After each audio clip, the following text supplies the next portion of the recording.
Assalamualaikum warahmatullahi wabarakatuh. Perkenalkan, nama saya Puspa Yurasanti dari kelas 1 MPIB akan menjelaskan tentang ilmu pengembangan masa hidup manusia.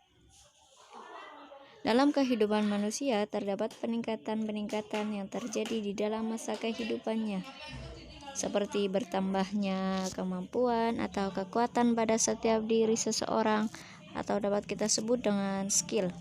Di dalam struktur dan fungsi tubuh yang kompleks, 3 macam perkembangan yang terjadi pada setiap diri manusia, yaitu yang pertama perkembangan fisik, yang kedua perkembangan kognitif, dan yang ketiga perkembangan psikososial.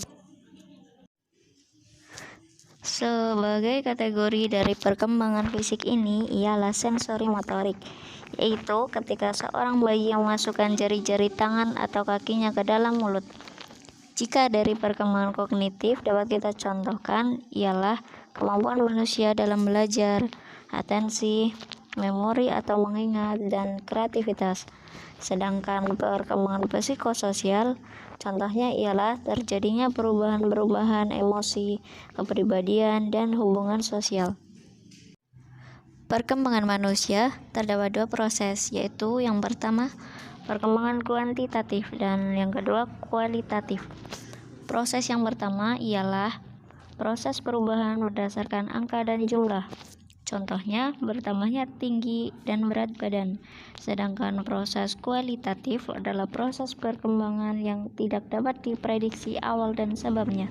Contohnya setiap individu memiliki warna kesukaan dan itu tidak dapat diketahui kapan individu tersebut awal dari menyukainya dan mengapa bisa menyukai warna tersebut. Sebagaimana kita ketahui bahwasannya perspektif masa hidup atau dalam bahasa Inggris bisa kita sebut lifespan perspective, memandang bahwa perkembangan manusia itu terjadi seumur hidup, multidimensi, multiarah, plastis, multidisiplin, dan juga kontekstual, serta merupakan proses yang melibatkan pertumbuhan, pemeliharaan, dan regulasi terhadap penurunan. Menurut pandangan Barthes, penting untuk memahami bahwa perkembangan dibangun melalui kerjasama antara faktor-faktor biologis, sosiokultural, dan individual. Di antara masing-masing faktor berikut penjelasannya. Yang pertama, perkembangan manusia berlangsung seumur hidup. Dalam perspektif masa hidup, masa dewasa awal tidak dianggap sebagai titik akhir dari perkembangan. Bahkan, perspektif ini menyatakan bahwa tidak ada suatu periode usia pun yang mendominasi perkembangan manusia. 2. Perkembangan manusia bersifat multidimensi, yaitu perkembangan yang melibatkan dimensi biologis, kognitif, dan sosioemosi. Bahkan dalam sebuah dimensi pun terkandung sejumlah komponen. Yang ketiga, perkembangan manusia bersifat multiarah. Sepanjang kehidupan, sejumlah dimensi tertentu akan berkembang, sementara yang lain akan menyusut.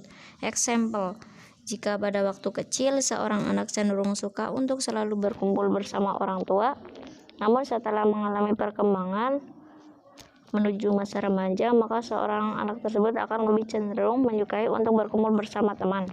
Nomor 4. Perkembangan manusia bersifat plastis.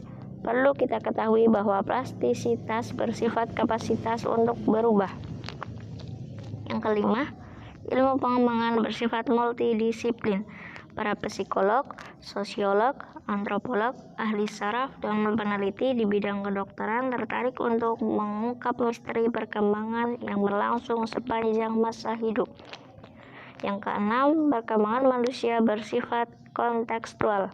Perkembangan kontekstual ini sesuai perkembangan yang berlangsung dalam sebuah konteks tersebut mencangkup keluarga, sekolah, kelompok, kawan sebaya, tempat ibadah, kota, lingkungan sekitar, laboratorium universitas, negara, dan seterusnya.